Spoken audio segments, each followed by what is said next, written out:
నమస్కారం, Shilpa TV news కి స్వాగతం. నంద్యాల జిల్లా ప్రభుత్వ సర్వజన హాస్పిటల్ నందు శనివారం ఆంధ్రప్రదేశ్ విపత్తుల స్పందన మరియు అగ్నిమాపక సేవల శాఖ ఆధ్వర్యంలో హాస్పిటల్ సేఫ్టీ డే కార్యక్రమాన్ని నిర్వహించారు. ఈ కార్యక్రమంలో అగ్నిమాపక శాఖ అధికారులు బాలరాజు మరియు యోగేశ్వరారెడ్డి, భూపాల్ రెడ్డి సిబ్బంది అగ్ని ప్రమాదాల నివారణ, ఎలా ప్రమాదాల నుండి రక్షించాలని అనే విషయాలను వివరించడం జరిగింది. ఈ కార్యక్రమంలో డిఎంఈ మల్లీశ్వరి, వైద్య సిబ్బంది పాల్గొన్నారు. గవర్నమెంట్ ఆఫ్ ఇండియా ఒక స్లోగన్ పంపిస్తూ ఉంటారు, ఫైర్ సర్వీస్ ఏం చేయాలనేది. ఈ సంవత్సరం స్లోగన్ చూడండి, అగ్ని సురక్షిత భారతదేశానికి ఐక్యమత్యమవుతుంది. అంటే అందరూ అగ్నికి సురక్షిత పాటించమని, అందరూ భారతదేశంలో పాటించేసి అగ్ని ప్రమాద రహిత సమాజంగా మనం ఏర్పాటు చేసుకుంటే ఎలాంటి విపత్తులు జరిగినా కానీ ముందుగా ట్రైనింగ్లో పాల్పంచుకుంటే మనం అగ్ని ప్రమాద రహిత సమాజంగా ఏర్పాటు చేసుకోవచ్చు. ఆ కార్యక్రమంలో భాగంగా ఈరోజు మా అగ్నిమాపక శాఖ వారు ఇక్కడ హాస్పిటల్స్కి వచ్చారు. మెయిన్ హాస్పిటల్స్లో ఎలాంటి ప్రమాదాలు జరుగుతాయి, మనం ఎలాంటి ప్రికాషన్స్ తీసుకోవాలనేదే ముఖ్యం. ఇప్పుడు ఒకప్పుడు హాస్పిటల్స్ ఎలా ఉండేవి అంటే గ్రౌండ్ ఫ్లోరు లేదంటే ఫస్ట్ ఫ్లోర్ ఉండేవి.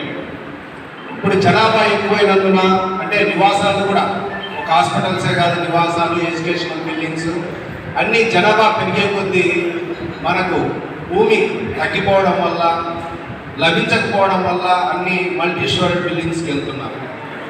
ఈ మల్టీ స్టోరీడ్ వెళ్ళేటప్పుడు ప్రమాదాలు కూడా ఎక్కువ ఉంటుంది, పైకి పోయే కొద్దీ కూడా మనము డేంజర్లో ఉన్నట్టే అర్థం. ఏది వచ్చినా కానీ ఇప్పుడు సపోజు కట్టెల పొయ్యితో చేసేటప్పుడు మనకు ఎలాంటి ప్రమాదం లేదు.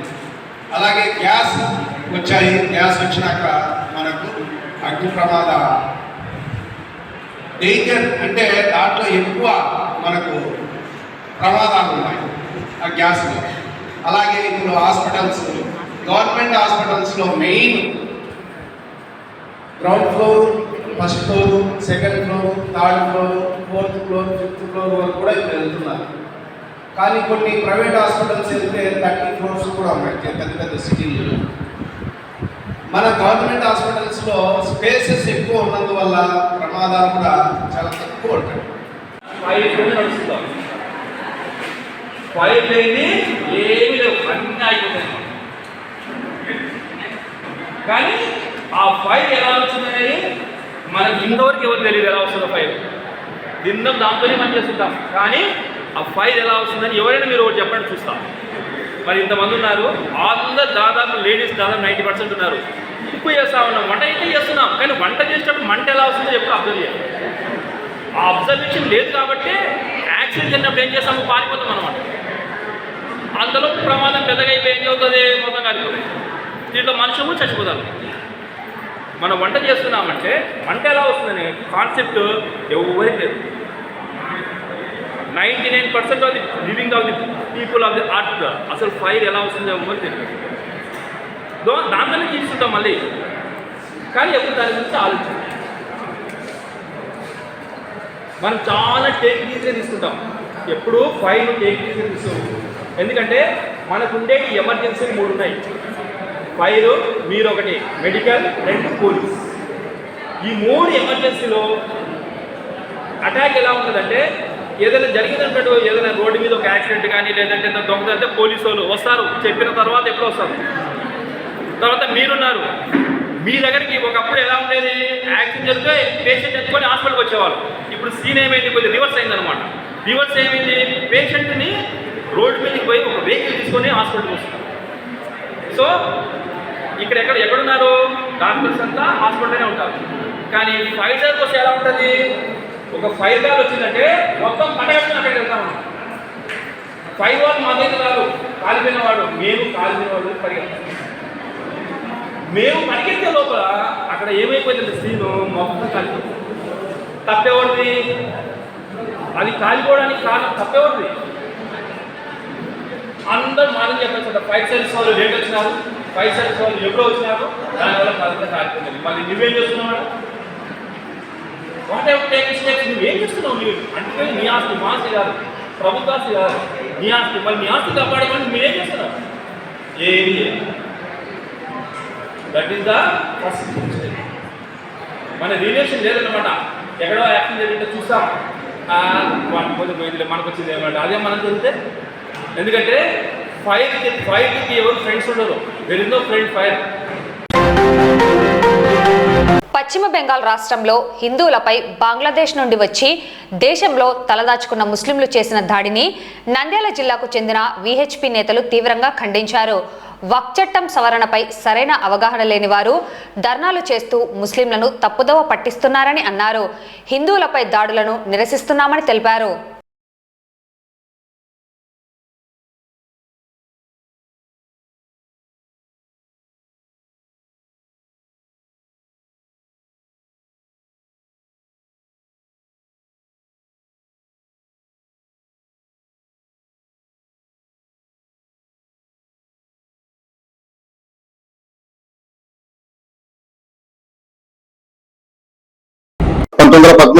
ఏర్పరిచి 1954 మరింత శక్తులిచ్చి 1994, 2013లో ప్రజాస్వామ్యమైన ఈ భారతదేశంలో అప్రజాస్వామ్యమైన అనేకమైన ప్రజాస్వామ్య విరుద్ధమైన చట్టాలు ఇచ్చిన వక్ఫ్ బోర్డు గురించి అందరికి తెలిసిందే.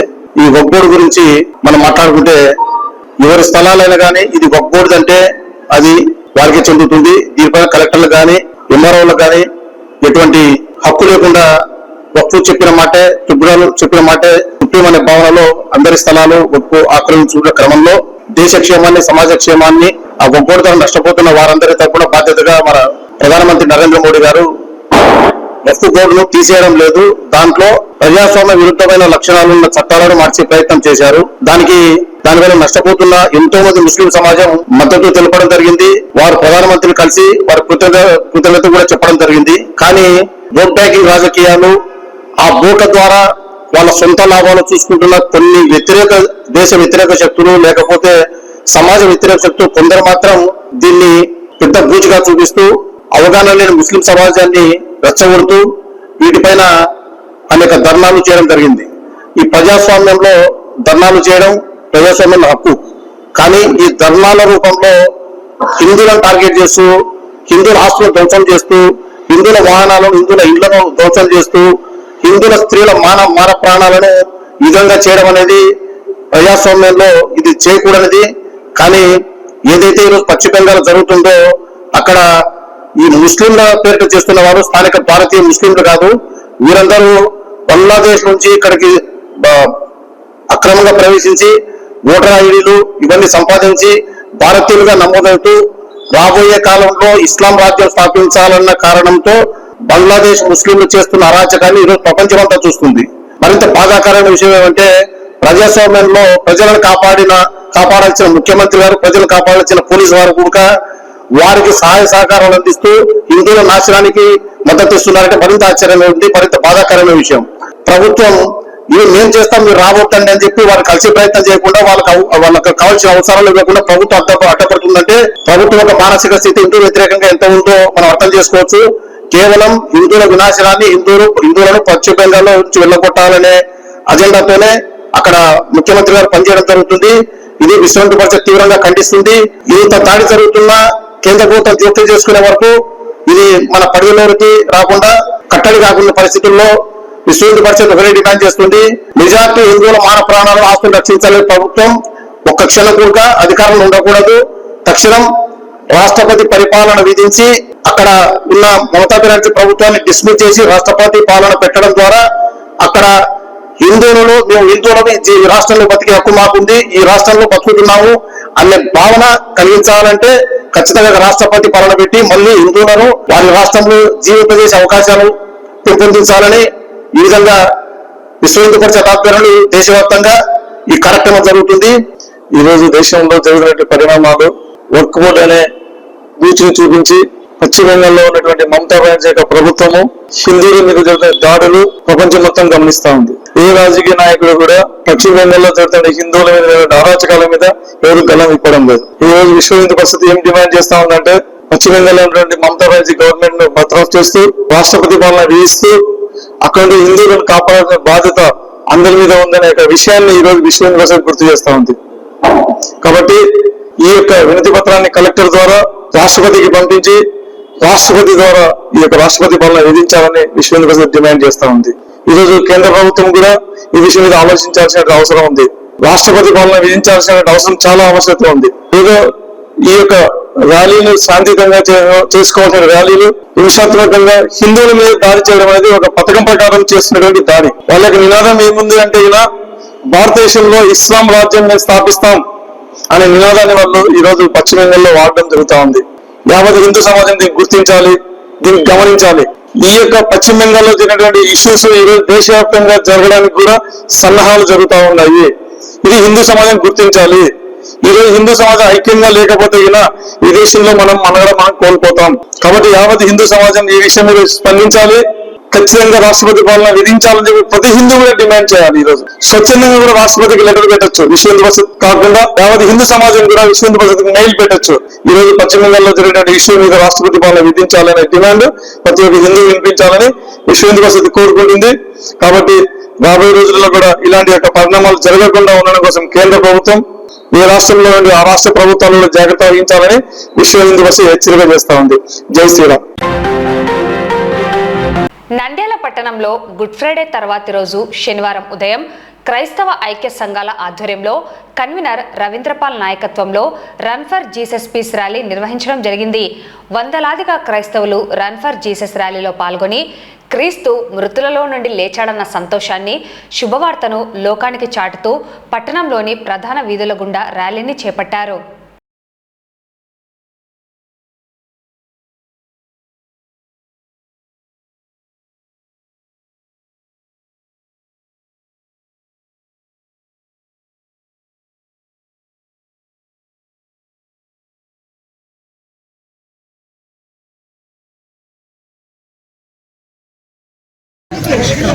ప్రియమైనటువంటి క్రైస్తవ జనాంగానికి మరి ఈ లోకానికి తెలియజేసేటువంటి గొప్ప వార్త, క్రీస్తు ఈ లోకంలోనికి మనందరి పాపాలు భరించడానికి, సహించడానికి, వహించడానికి లోకంలోకి వచ్చాడు. ఆయన శిలువపై మనందరి కొరకు తన శరీరాన్ని నల్లగొట్టుకొని రక్తాన్ని చిందించి మన పాప విమోచన నిమిత్తము ఒక్కసారే ఆయన బలియాగమైనటువంటి స్థితి. మరి క్రీస్తు రీతిగా బలియాగమై ఆయన మరణించి శిలువపై మరణించి తిరిగి ఆయన మూడో దినాన సమాధిని జయించి ఖాళీ సమాధిగా ఆ సమాధి నుంచి ఆయన తిరిగి లేచినటువంటి దేవుడుగా ఆయన ఉంటున్నాడు. ఆయన మూడో దినాన తిరిగి లేచినటువంటి ఆ సందర్భాన్ని పురస్కరించుకొని మరి ఇక్కడ మా రన్ ఫర్ జీసస్ కన్వీనర్గా ఉన్నటువంటి రవీంద్రపాల్ సార్ గారి ఆధ్వర్యంలోనూ మా హోలీ క్రాస్ కేథీడ్రల్ మరి సెక్రటరీ ప్రభుదాస్ సార్ గారి యొక్క ఆధ్వర్యంలోనూ రన్ ఫర్ జీసస్ ప్రోగ్రాం ఏర్పాటు చేయడం జరిగింది. ఇది క్రీస్తు యొక్క పునరుత్థానానికి గుర్తుగా మేము కూడా ఆ పునరుత్థానంలో పాలు పొంది మా జీవితాలలో పాపము దోషం లేకుండా చక్కటి జీవితాన్ని, భయభక్తులైన జీవితాన్ని, సమాధానం కలిగిన జీవితాన్ని పొందుతామనే సాదృశ్యంగా ఈ రన్ ఫర్ జీసస్ ప్రోగ్రాం ఏర్పాటు చేయడం జరిగింది. మరి అందరూ గ్రహించి మన జీవితాలలో క్రీస్తు కొరకు మన జీవితాలను పరిగెత్తి ఆశీర్వాదాలు పొందేటువంటి జీవితాలతో ముందుకు వెళ్ళాలని నా పరుగు పంచి పోరాటం పోరాడితేనే నా పరుగు కడ ముట్టించితేనే అన్నటువంటి ఈ చక్కటి వాక్యాన్ని జ్ఞాపకం చేసుకుంటూ విశ్వాస యాత్రను కొనసాగించి అనేకలకు సాక్షించేటువంటి జీవితాలతో క్రైస్తవ బిడ్డలు జీవించాలని, ఈ లోకంలో ఉన్నటువంటి వారు కూడా సమాధానము, శాంతితో నిరీక్షణ కలిగి నిత్య జీవాన్ని పొందేటువంటి జీవితాలతో సిద్ధపడాలని ప్రభు పేట మనవి చేస్తూ ఉన్నాం. ఈనాడు ఈ యొక్క రన్ ఫర్ జీసస్ కార్యక్రమంలో అందరూ పాల్గొని ఘనంగా ముగిసినదని ఆనందంతో చెప్పగలుగుతున్నాను. ఈ యొక్క విశ్వాస పరుగు యాత్రలో దేవుడు అంతయు తన ఆధీనంలో ఉంచుకొని ఈ యొక్క ట్రాఫిక్ సమస్యలకు లేకుండా, ఎలాంటి సమస్యలు లేకుండా దేవుడు తన ఆధీనంలో ఉంచుకొని ఆయనే ఈ లోకానికి రక్షకుడు, ఈయనే లోకాధిపతి అని విశ్వాసుల ద్వారా మేము తెలియపరచుకోగలిగాము. అందుకు ఆనందిస్తూ ఉన్నాము. దీనికి సహకరించిన ప్రతి ఒక్కరికి మేము ధన్యవాదాలు చెల్లించుకుంటాం. రన్ ఫర్ జీసస్ అనే ప్రోగ్రాం ప్రతి ఇయర్ గుడ్ ఫ్రైడే తర్వాత ఈస్టర్కి ముందు రోజు శనివారం జరుగుతుంది. నంద్యాలలో గత చాలా సంవత్సరాలుగా ఈ ప్రోగ్రామ్ని చాలా సక్సెస్ఫుల్గా అక్కడ నంద్యాలలో ఉన్న అన్ని చర్చిల సహకారంతో, అన్ని పాస్టర్స్, ఆ సంఘంలో ఉన్న మెంబర్స్ అందరి సహకారంతో ఘనంగా జరిపించుకుంటున్నాము. అదేవిధంగా ఈ ర్యాలీని చాలా పీస్ఫుల్గా, చాలా గ్రాండ్గా చేయగలిగాము, చాలా శాంతియుతంగా చేయగలిగాము. శనివారం నంద్యాల మున్సిపల్ కార్యాలయంలో స్వచ్ఛాంధ్ర స్వర్ణాంధ్ర కార్యక్రమంలో భాగంగా మున్సిపల్ కమిషనర్ నిరంజన్ రెడ్డి అధ్యక్షతన principal secretary of finance Vilas మరియు ఆర్డీఓ విశ్వనాథ్ ఇతర అధికారులు హాజరయ్యారు. గ్రామీణ పట్టణ ప్రాంతాలలోని ఎలక్ట్రానిక్ వ్యర్థ పదార్థాలను తొలగించేందుకు తమ వంతు కృషి చేయాలని principal secretary of finance Vilas పిలుపునిచ్చారు. ఈ సందర్భంగా అధికారులు మాట్లాడుతూ రాష్ట్ర ప్రభుత్వం ప్రతిష్టాత్మకంగా నిర్వహిస్తున్న స్వచ్ఛాంధ్ర స్వర్ణాంధ్ర కార్యక్రమంలో ప్రతి ఒక్కరు పాల్గొని ఎలక్ట్రానిక్ వ్యర్థ పదార్థాలను తొలగించేందుకు ప్రత్యేక శ్రద్ధ తీసుకోవాలన్నారు. ఈ ఏడాది జనవరి నుండి న్యూ ఇయర్ క్లీన్ చార్టుతో స్వచ్ఛాంధ్ర స్వర్ణాంధ్ర కార్యక్రమం ప్రారంభించామన్నారు. ప్రతి నెల ఒక థీమ్తో పరిశుభ్రత కార్యక్రమాలు విస్తృతంగా చేపడుతున్నామన్నారు. ఫిబ్రవరి మాసంలో సోర్స్ రీసోర్స్ థీమ్లో భాగంగా చెత్త నుండి సంపదను సృష్టించే కార్యక్రమం చేపట్టామన్నారు. మార్చి మాసంలో single use plastic promote reusable కాన్సెప్ట్తో స్వచ్ఛాంధ్ర కార్యక్రమం చేపట్టడం జరిగిందన్నారు. ఈ మాసంలో ఈ చెక్ ద్వారా ఈ వేస్ట్ను ఏ విధంగా తొలగించాలనే ప్రధాన ఉద్దేశంతో కార్యక్రమం చేపట్టామన్నారు. ఇందులో భాగంగా ఎలక్ట్రానిక్ వ్యర్థాల రీసైక్లింగ్, ఈ వేస్ట్ రీసైక్లింగ్ అంశంతో పారిశుద్ధ్య కార్యక్రమాలను నిర్వహించాలని ప్రభుత్వం సూచించిందని, ఈ మేరకు అన్ని కార్యాలయాల్లో పాడైపోయిన పనికిరాని టీవీలు, సెల్ ఫోన్ ఛార్జర్లు, స్పీకర్లు, మౌస్లు, ప్రింటర్లు, స్కానర్లు, సిపియు, యూపీఎస్, స్టెబిలైజర్, ఇతర కంప్యూటర్ పరికరాల జాబితాను తయారు చేసి ఆర్ఆర్ఆర్ రెడ్యూస్ రీసైకిల్ రీయూజ్ సెంటర్లకు తరలించి సంబంధిత జాబితాపై రసీదు తీసుకునేలా ప్రభుత్వం ఏర్పాటు చేసిందని తెలిపారు. పనికిరాని పరికరాలకు సంబంధిత ఏజెన్సీ వారు వెలకట్టి నగదు మొత్తాన్ని అందజేస్తారన్నారు.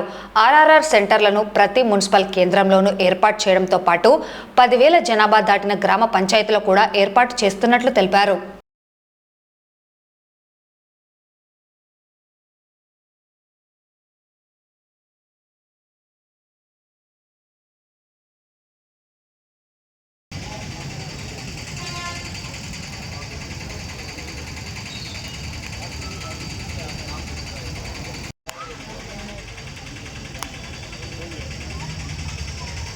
సార్ నమస్తే సార్.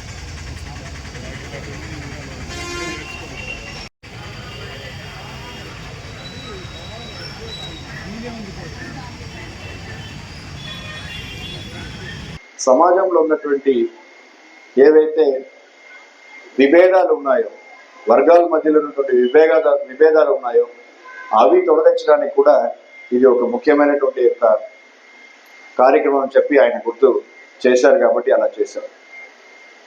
అలాగే ఈరోజు మనం చేసినటువంటి కార్యక్రమం కేవలం ఇది స్వచ్ఛతా పైన ఒక కార్యక్రమం కాదు. ఈ సమాజం ఒక మార్పు మనం ఆంధ్రప్రదేశ్ మిగతా రాష్ట్రాలకి ఒక మోడల్గా నిలిచి ఉండడానికి ఇది ఒక మంచి అవకాశం అని చెప్పి మీ అందరికీ తెలియజేస్తున్నాం. సరే, ఇదేం సార్ ఇది స్వచ్ఛత, మా దీంట్లో పాత్ర ఏంటి, ఈ వేస్ట్ అంటారు, మాకున్న సమయం ఇంత తక్కువ ఉంది, మేము ఎలా ఇవన్నీ చేయగలుగుతాం, మాకున్న గోల్ పనులు ఇవన్నీ ఏం చేస్తాను, మీకు చాలా క్వశ్చన్స్ రావచ్చు. బట్ ఒకటే చెప్తున్నాను, ఈ ప్రపంచంలో మనం మార్పు చేయాలన్నా, ఈ ప్రపంచాన్ని మార్చాలన్నా, మన ఊరిని మార్చాలన్నా, మన పట్టణాన్ని మార్చాలన్నా ముందు దేన్ని మార్చాలి, ఎవరిని మార్చాలి? మమ్మల్ని మార్చుకోవాలి. మనం ఒక్కరు మారితే చాలు, వేరే ఏం అక్కర్లేదు. నేను వచ్చి నా పట్టణాన్ని నేను సుందరీకరణ చేస్తాను, నేను వచ్చి నా గ్రామాన్ని అంటే స్వచ్ఛగా చేస్తాను, అవన్నీ ఒక వ్యక్తి వల్ల అవ్వాలంటే ముందు ఆ వ్యక్తి ముందు మారాలి. ఎందుకంటే వ్యక్తిగత శుభ్రత సామాజిక శుభ్రతగా మారుతుంది. మనం ఇప్పుడు చేస్తున్నది ఏంటి, నా ఇంటి నుంచి నా ఇంటి శుభ్రంగా ఉంచుకుంటాను, నా ఇల్లు వరకే ప్రాపర్గా ఉంటుంది, కానీ నా ఇంటి చెత్తని ఎక్కడ తీసుకువెళ్ళి పెడతాను, పక్కన ఇంట్లో పెట్టని ఎలాగైనా వాళ్ళు చేయరు. కానీ ఎక్కడ ఉన్నటువంటి ఖాళీ స్థలం ఉందో ఖాళీ స్థలంలో కానీ ఏదైనా మనకి అక్కడ ఉన్నటువంటి వాగులు వంతులు ఉన్నాయంటే అక్కడ పెడతా ఉన్నాం. దానివల్ల ఏమవుతుంది, ప్రపంచంలో నగరంలో నదులు ప్రవహించే నగరాలు అంటే అరిదైతే అరిదు. అలాంటి మన నగరంలో ఈరోజు ఒక నది ప్రవహిస్తూ ఉంది. ఏంటి? కుండు నది కూడా ప్రవహిస్తూ ఉంది. మీ అందరికీ తెలుసు, విజయవాడకి కృష్ణా ప్రవహిస్తూ ఉంది. మన నగరంలో ఒక నది ఇక్కడ ప్రవహిస్తూ ఉంది. కానీ అక్కడి నుంచి మన నీళ్లు తాగే ప్రసక్తిలో ఉన్నామా? ఈ రోజు మన పూర్వీకులు ఎక్కడి నుంచి నీళ్లు తాగే ఉన్నారు? ఇదే నది, ఇదే కుండు నది నుంచి నీళ్లు తాగే ఉన్నారు. కానీ ఈరోజు ఆ ప్రసక్తిలో లేదు. ఎందుకు? మన వ్యర్థాలు, మన ఉన్నటువంటి వేస్ట్ అక్కడ నదిలో కలుస్తున్నాయి. దానివల్ల ఏం చేస్తున్నాం, ఇక్కడ నుంచి 50 కిలోమీటర్ల తర్వాత ఉన్నటువంటి ఒక ప్రాంతం నుంచి ఈ పట్టణానికి కావాల్సిన నీళ్లు మనం తీసుకొస్తున్నాం. అవునా కదా? మన నదిని కాపాడుకోవాల్సినటువంటి బాధ్యత ఎవరికి ఉంది? మన పైన ఉంది. మన నుంచి వచ్చినటువంటి డ్రైన్, దాంట్లో నుంచి వచ్చిన నీళ్ళు అక్కడ వెళ్ళి కలుస్తున్నాయి. వేరే ఎవరు బయట వాళ్ళు ఎవరు వచ్చి పోయట్లేదు, మనందరూ దీంట్లోనే చేస్తున్నాం. ఇది ఎలా మనం చేయాలి? ఎందుకు ఇది వస్తా ఉంది? ప్రతి ఇంటిలో, అది రూరల్ ఏరియా అయినా కానీ అర్బన్ ఏరియా అయినా కానీ, నా ఇంటి నుంచి వ్యర్థాలని బయట రాకూడదు. వస్తే ప్రాపర్గా అది వాళ్ళు ఉన్నటువంటి శానిటేషన్ సిబ్బందికే ఇవ్వాలి. బోత్ సాలిడ్ వేస్ట్ ఉండొచ్చు, లిక్విడ్ వేస్ట్ ఉండొచ్చు, ఈ వేస్ట్ ఉండొచ్చు. అందుకే ఈరోజు ఈ వేస్ట్ చేస్తా ఉన్నాం. అంటే ద్రవ ఏవైతే చెత్త ఉండొచ్చు, అదే రకంగా సాలిడ్ వేస్ట్ ఉండొచ్చు. సో లిక్విడ్ వేస్ట్ అనేది ఇప్పుడు ఉన్నటువంటి ఈ సమయంలో చాలా చాలా ఇంపార్టెంట్గా అవుతా ఉంది. ఎందుకంటే ఉన్నటువంటి నీటి వనరులు అవన్నీ కూడా మనం ఈ రోజు పాడు చేసుకుంటూ పోతున్నటువంటి ఒక దారుణమైనటువంటి స్థితిలో ఉన్నాం. ఈరోజు ముఖ్యంగా ఈ వేస్ట్కి సంబంధించిన మినరల్స్ అనేది ఎక్కువైపోతుంది. మరి ఈ వేస్ట్ వల్ల రానున్న తరాలకు పర్యావరణం వల్ల కలిగే ముప్పును గుర్తించి దాన్ని ఏ రకంగా ఎఫెక్టివ్గా దాన్ని మేనేజ్ చేయాలి అన్న ఒక సత్సంకల్పంతో ఈ కార్యక్రమాన్ని ఈ నెల 3వ శనివారం రూపకల్పన చేయడం జరిగింది.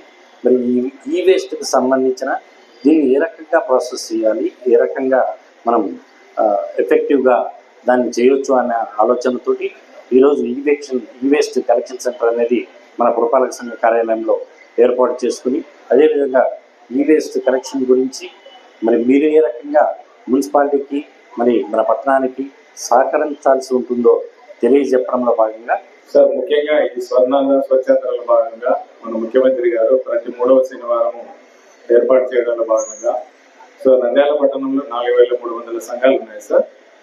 మా కమిషనర్ గారి ఆధ్వర్యంలో మేము మా మహిళా సంఘాలకు ముఖ్యంగా స్వచ్ఛాంధ్ర కార్పొరేషన్ ఎండి గారు కూడా విజిట్ చేశారు సార్.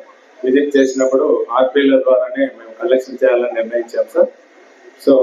మా 138 ఎస్ఎల్ఎఫ్లు ఉన్నాయి సార్. ఇక్కడ ప్రతి ఆర్పీ వాళ్ళ మహిళా సంఘాలకు అవగాహన కల్పించి ఫస్ట్ మేము క్వాంటమ్ అరైవ్ అవుతున్నాం సార్. ఒక్కొక్క ఇంట్లో టీవీలు ఎన్ని ఉన్నాయి అంటే పాడైపోయినట్టు, గీజర్స్ ఎన్ని ఉన్నాయి, అన్ని అంటే యూజ్ కాకుండా మూల పడేసిన ఐటమ్స్ మేము కలెక్ట్ చేసి మేము ప్రణాళిక చేసుకున్నాం సార్.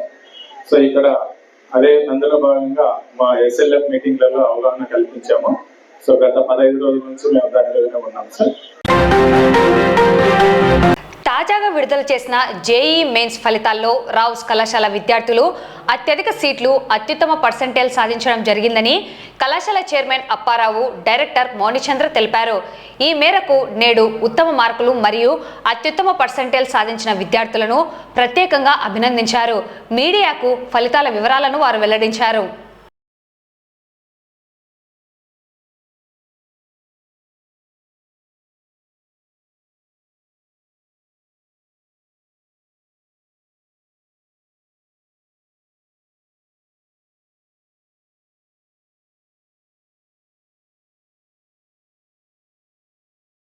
రావుస్ 1986 నుంచి కోచింగ్ ఓరియంటెడ్ సంస్థ. కాలేజ్ స్థాపించిన 1992 నుంచి కూడా విద్యార్థులకు ఇంటర్ తో పాటు, కేవలం ఇంటరే కాకుండా ఇంటర్ తో పాటు ప్రతిరోజు కోచింగ్ ఇవ్వడం, ఎవరికి కావాల్సిన కోచింగ్ వాళ్ళకి ఇవ్వడం జరుగుతూ వస్తుంది. అందువల్ల ఈ రోజు మరి ఎన్టీఏ ప్రకటించిన జేఈ మెయిన్స్ ఫలితాల్లో 5 మంది విద్యార్థులు సీట్లు పర్సంటేజ్ సాధించారు. మనం ఒకసారి గమనిస్తే 450 మంది విజయవాడకి వెళ్ళారు. నాకు తెలిసి 2 లేదా 3 మాత్రం వస్తున్నాయి. అంటే బయట కార్పొరేట్ వెళ్ళి లక్షలు ఖర్చు పెట్టిన విద్యార్థుల కంటే కూడా అతి తక్కువ ఫీజులతో రావుస్ కాలేజీలో వచ్చిన సీట్లు కూడా విజయవాడ వెళ్ళిన మొత్తం విద్యార్థులకు రావట్లేదు. ఒకసారి ఫలితాలు పరిశీలిస్తే బి పూర్ణేశ్వరరావు 98.0597%, కె సుబ్బసాయి సహస్ర 97.7576%, జి శ్రావ్య 97.7452%. వీళ్ళ ముగ్గురికి IIITలో గాని NITలో గాని సీట్లు వస్తాయి. ఇక ఎస్ సభ కూడా EWS కాబట్టి 95.5756% తో 4 సీట్లు మా విద్యార్థులు డైరెక్ట్ గా సాధించబోతున్నారు. ఇకపోతే రిజర్వేషన్ కేటగిరీలో SC కేటగిరీలో 1 సీట్ రాబోతుంది అబ్బాయికి.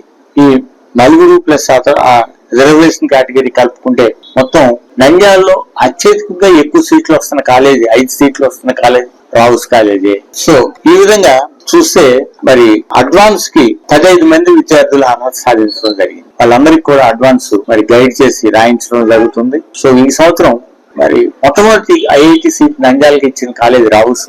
ఈ సంవత్సరం కూడా IIT సీట్లు 2-3 సాధించడం జరుగుతుంది. అంటే విజయవాడ వెళ్ళిన విద్యార్థుల కంటే కూడా జేఈ మెయిన్స్ లోను అడ్వాన్స్ లోను ఎక్కువ సీట్లు రావుస్ లో వస్తున్నాయి. ఎందుకు వస్తున్నాయి అంటే రావుస్ లో ఫ్యాకల్టీ ఉంది. సినిమాస్ ఫ్యాకల్టీ 25-30 years ఎక్స్పీరియన్స్ ఉన్న సినిమాస్ ఫ్యాకల్టీ ఉంది. మెటీరియల్ సింగేజ్ మెటీరియల్ ఉంది. ఆంధ్రప్రదేశ్ లో సింగేజ్ మేము ఒక్కలమే ఉపయోగిస్తున్నాం. ఆల్ ఇండియా లెవెల్లో స్టాండర్డ్ మెటీరియల్ సింగేజ్ మెటీరియల్.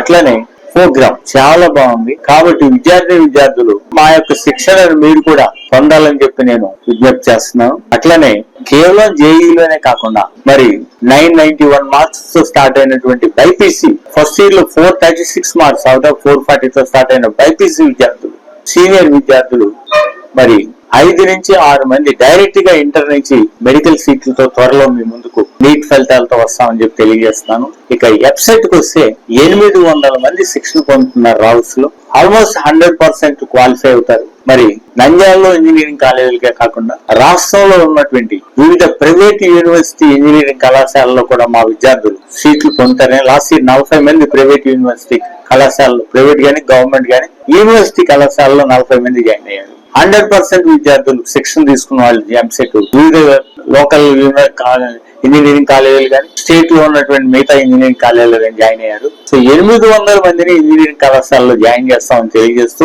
ఇట్లా జేఈ ఎంపీసీ వాళ్ళకి జేఈ వెబ్సైట్ ఫలితాలు, బైపీసీ వాళ్ళకి నీట్ తో మెడికల్ సీట్లే కాకుండా ఫార్మసీ, అగ్రికల్చర్ లో, హార్టికల్చర్ లో కూడా సీట్లు ప్రతి సంవత్సరం 10 మంది దాకా పొందుతున్నారని తెలియజేస్తూ ఇట్లా కోచింగ్ ఓరియంటెడ్ కళాశాల, ప్రోగ్రామ్ ఉన్న కళాశాల, ఫ్యాకల్టీ ఉన్న కళాశాల, మెటీరియల్ సింగేజ్ మెటీరియల్ ఉన్న కళాశాలలో అడ్మిషన్ పొంది మీరు కూడా మా శిక్షణ లాభంతో బెనిఫిట్ పొందగలరని చెప్పి ఉజ్వల భవిష్యత్తు మీకు అందిస్తుంది రావుస్ అని తెలియజేస్తూ మీ అందరికీ మరొకసారి ధన్యవాదాలు తెలియజేస్తున్నాను.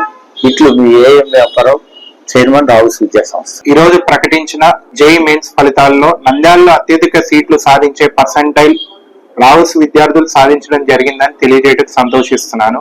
ఈ విధంగా 95% పైగా నంద్యాలలో అత్యధికంగా 4 విద్యార్థులు సాధించడం జరిగింది. అదే విధంగా చూస్తే 90% పైగా సాధించిన విద్యార్థులు తౌఫిక్ హుసైన్ 93.03, వెంకటి హిరేష్ 92.09, శశాంక్ కుమార్ రెడ్డి 89.84, గురునాథ్ 89.53, ఒమర్ 87.76, రామశ్రీధర్ రెడ్డి 85.72. ఈ విధంగా 85% పైగా మొత్తం 10 మంది విద్యార్థులు సాధించడం జరిగింది. అదే విధంగా 15 మంది పైగా విద్యార్థులు జేఏ అడ్వాన్స్ క్వాలిఫైడ్ అవ్వడం జరిగింది. ఇంతటి ఫలితాలు సాధించడానికి సహకరించినటువంటి మా అధ్యాపక బృందానికి మరియు అధ్యాపకేతర బృందానికి ధన్యవాదాలు తెలియజేస్తున్నాను. అందరికీ నమస్కారం. నా పేరు సాయి సహస్ర. నేను రావుస్ జూనియర్ కాలేజ్ లో చదువుతున్నాను. నాకు ఈనాడు వచ్చిన జేఈ ఫలితాలలో 97.75% వచ్చింది. ఇందుకు కారణం రావుస్ మేనేజ్మెంట్, ఇంకా మా లెక్చరర్స్, ఇంకా సింగేజ్ మెటీరియల్. లెక్చరర్స్ బాగా డౌట్స్ క్లియర్ చేస్తారు. ఇంకా సింగేజ్ మెటీరియల్ ఆంధ్రప్రదేశ్ లో రావుస్ కాలేజ్ ఒక్కటే వాడుతుంది. ఆ మెటీరియల్ కూడా చాలా ఉపయోగపడింది. మేనేజ్మెంట్ వాళ్ళు బాగా సపోర్ట్ చేస్తారు. అప్పారావు సార్ ఇంకా మౌని సార్ వాళ్ళు బాగా సపోర్ట్ చేస్తారు. అందుకనే ఈ పర్సెంటేజ్ రావడానికి మాకు సాధ్యమైంది. అందరికీ నమస్కారం. నా పేరు షేక్ సబా. నాకు ఈ రోజు వచ్చిన జేఈ మెయిన్స్ ఫలితాలలో 95.57% వచ్చింది. దీనికి ముఖ్య కారణము మా లెక్చరర్స్, ఇంకా మా సింగేజ్ material, coaching material. Inter starting నుండి మేము సింగేజ్ ఫాలో అవుతున్నాము. దీనికి మా అప్పారావు సారు, మోని సారు మమ్మల్ని చాలా సపోర్ట్ చేసి మమ్మల్ని బాగా ఎంకరేజ్ చేశారు.